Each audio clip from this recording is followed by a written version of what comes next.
Hello ladies and gentlemen, today I'm going to be walking you through on a couple things to diagnose why your heater is not working. I am working on a 2002 Chevy Express 3500 van, and our heater in this work van has recently stopped working.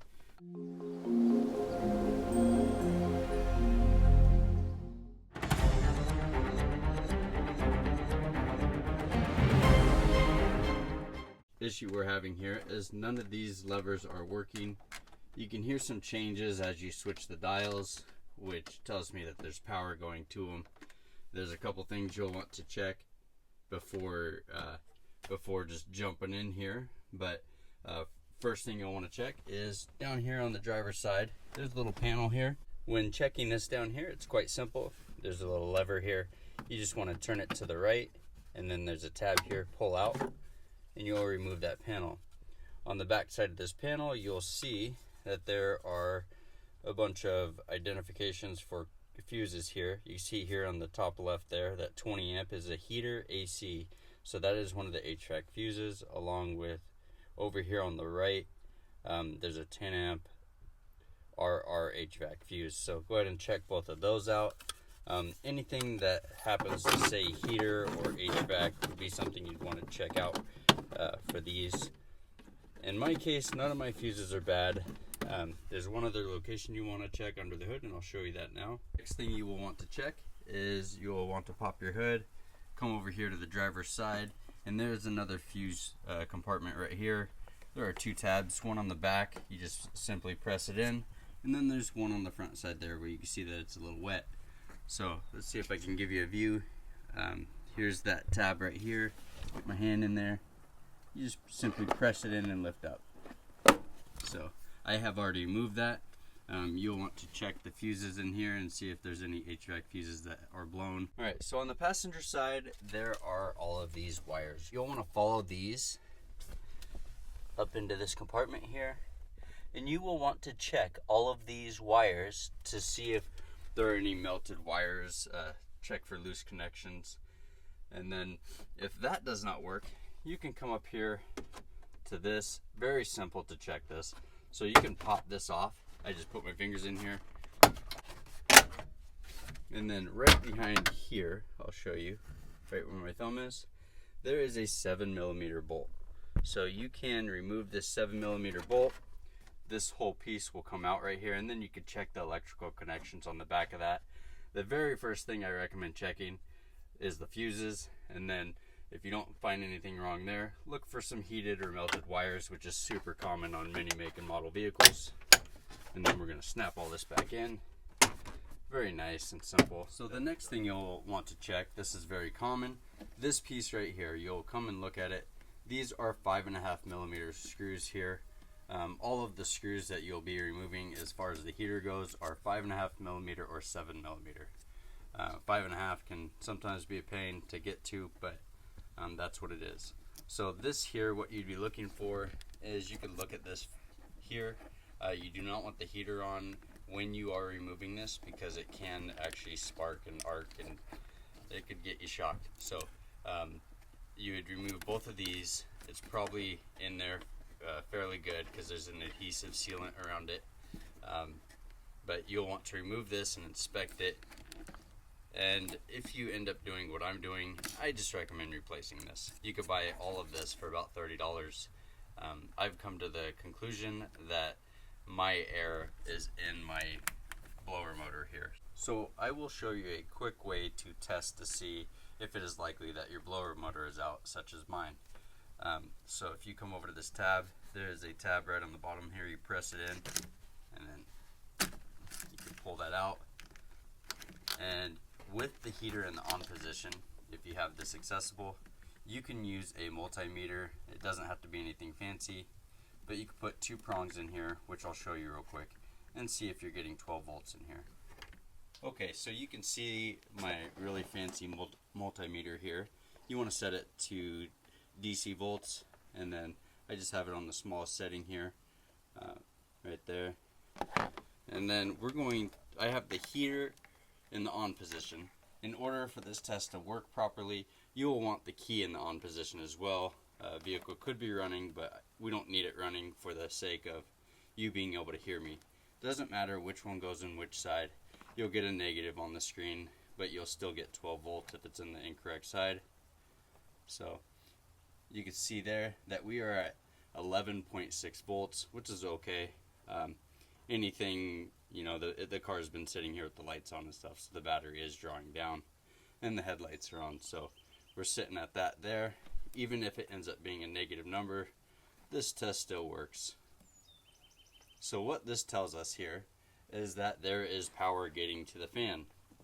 So if there's power getting to the fan, and the fan is not functioning, it is very likely that this motor has failed after 18 years of hard work. We use these vans all the time, and we do punish them. So I have picked up a new resistor and a new blower motor, and you can expect to spend about $100 at your local parts store for these two items. I will have links below showing you exactly which items you would want, and I will also show you the part numbers on the resistor and the blower motor if they're applicable on here. So let's go ahead and start removing this. Alright, so the very first thing we're going to do is right here on top of the reservoir for the coolant, we are going to remove this. This here is a 10 millimeter. Have that out of the way. And then this here should lift up. And as you can see here, there's some tabs on the top here. You'll want to just pull this out. So we're going to walk it out, and that's that. I'm not going to worry about removing that any further out of the way because we have plenty of access to the heater, and now we'll go ahead and tackle that there. So the next thing we're going to do is we're going to come over here. It looks like there are 1, 2, 3, 4, 5. There's 5.5 millimeter screws that you can remove. I'm going to move this wiring out of the way. The key is in the off position along with the heater. It is also turned off. So we're going to go ahead and start removing this. Make sure you don't drop these little screws. Put them in a pocket here. So you can get away with not replacing or removing all of the screws that I counted, but I'm going to remove them to keep some of the wiring out of my way and for the sake of the video so that you can see everything that I'm doing. So there are, looks like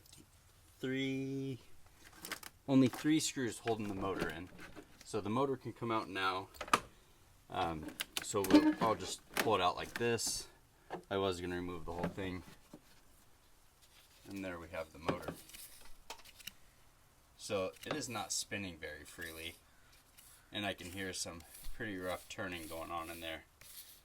So we'll open up the box and compare this to the new one. I'm hoping the new one comes with this hose and gasket as well. Next thing we're gonna do here is we're gonna come up here to our resistor here. So those are also 5 millimeter. So you'll want to remove both of those. Sorry, 5.5 millimeter.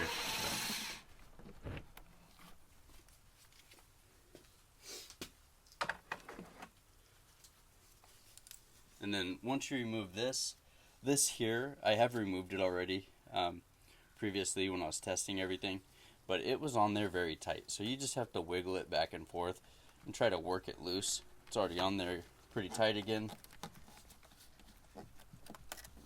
But the adhesive they use is very sticky. So there we have that. And then in order to remove this the rest of the way, you would take this tab right here and you'll pull it outward. And this here will take some finesse because you do not want to break this. So that only came off that easy because I've already removed this when I was testing it. But this here, you'll maybe use a small flathead screwdriver in between the plastic here and this right here, and just be really careful. You don't want to crack this. This here, if you're replacing it, doesn't matter if it breaks or not, but it'd be nice to keep all this salvageable because it'll be a pain if you break it and have to deal with that. So I will show you here. This is what the resistor looks like. There is an OEM part number on it. So I know that the parts that I'm removing are the original parts of the vehicle because they are even dated. Alright, so I am here comparing the new blower motor to the old one. The size of the actual fan itself it's much larger on the original fan here. So this is larger, you can see here, but it does mount up the exact same. All the fittings and electrical connections match. So you can see here, instead of it just being directly mounted on the blower motor, you have a pigtail off the new one to plug in. Looks like you also have some weather stripping to put around here to seal the perimeter here. So you'd want to put that on there. Next, we will compare our resistors. So here's our old resistor. Again, this is over 18 years old, and you have it there. Here's our new one. This is what you will find in most newer vehicles, this style of resistor. You want to be really careful with this, and you can see there the pigtail's the exact same. So we're going to go ahead and reinstall these in the reverse order. Alright, so I did run into a little bit of a hiccup while doing this. You can see here that resistor takes up quite a bit more space. It has these plastic prongs on the outside there to keep it from touching any of the plastic housing. And this one here is straight and flat. So as far as that goes, I will need to cut the box and fabricate it to fit the new resistor. I did call the dealer and I cross-referenced the parts, and the new resistors are like this. They do not make them this style anymore. Again, this resistor is over 18 years old, so it makes sense. They do burn out all the time, although this one made it 18 years, which is pretty rare. So there is the OEM part number again right there. If you give that to your local parts store, they will give you a resistor that still looks like this. A little disappointing that I have to cut it, but it won't be too hard, and I'll show you what I do to do that. So here we go. Alright, so we ran into a little hiccup with the resistor, so we're going to have to fabricate the box a little bit. But until then, we are going to reinstall our blower motor. When reinstalling it, you do need to reattach your new or your old gasket on here, including your little hose here. So we'll go ahead and get that done, and then we'll set this in place.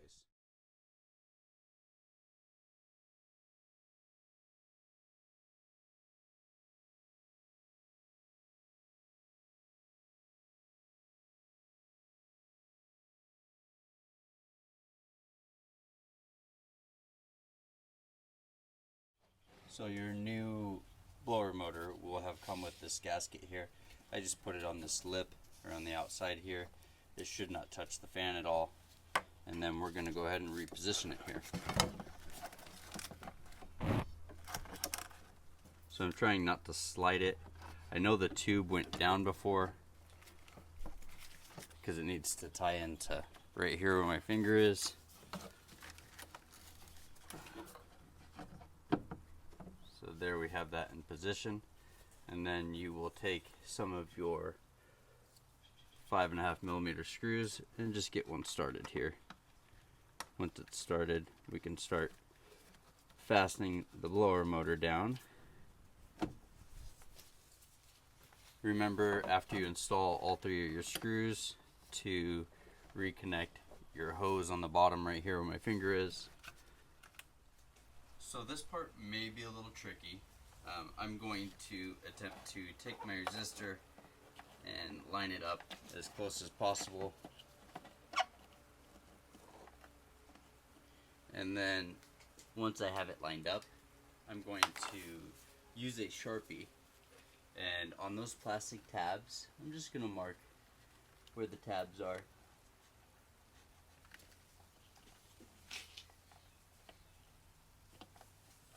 So you can measure this however you want to measure it.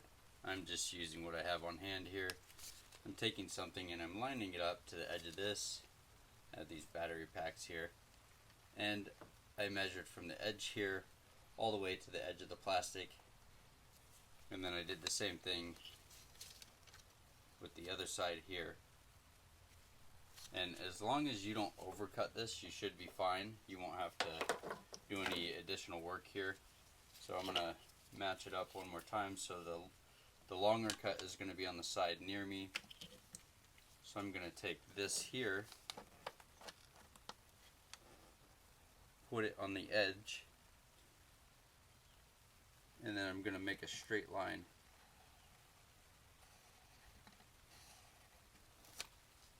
So when I say put it on the edge, there is already a shadow there. And with this here butted all the way up against these plastic pieces, so we'll do this, we can do the same thing with the short side. Now I'm doing the top line there.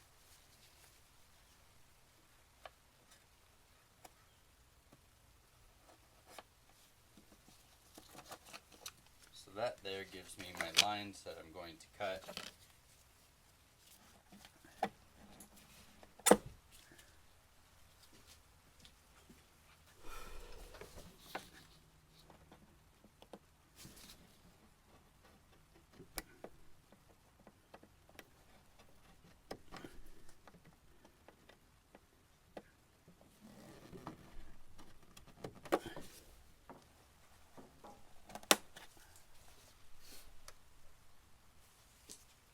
Alright, so there is my cutout. It is not amazing by all means. This is a scratch, not a crack. The hardest part was making sure pieces don't drop into the hole. I did use a razor blade, and I found that cutting these lines right here first, so if you're cutting, it takes time, but you cut into it like this, and then just score it across the top. And then just with your fingers or a pair of pliers, you can wiggle it back and forth, and it'll just break off for you. And it should break off in one solid piece.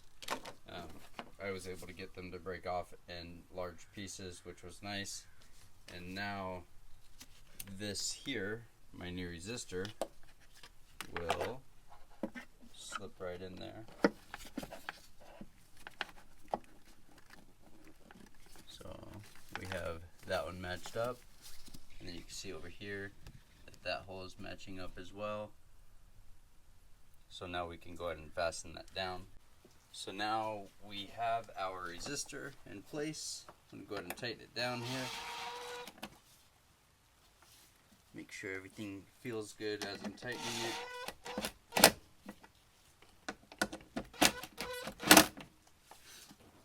Feels nice and sturdy. I was making sure that it wasn't bowing or anything like that, because I wouldn't want it to flex inside there and cause some damage. Now that we have that, we are going to plug this in. It can only go on one way. It will be a little tough to snap in there. Once you get it in, make sure that fastener is put down. Not sure what this little loop is for, but I'm going to use it for connecting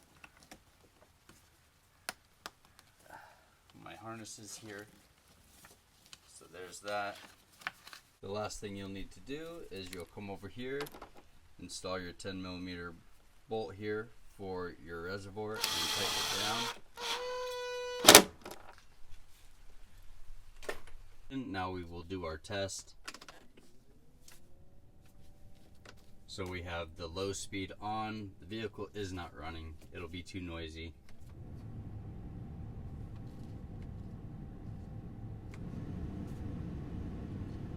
So it looks like all 4 speeds work, and it sounds like they're working good. I just want to say thank you to everybody that is watching this video for supporting my channel. Very much appreciated. If you have any questions or comments, please feel free to list them down below, and I will respond to you quickly. Again, I'll post the links to the parts that I used in the video down below, and I'll find the best price available for you. And thank you again for watching, and have a fantastic day.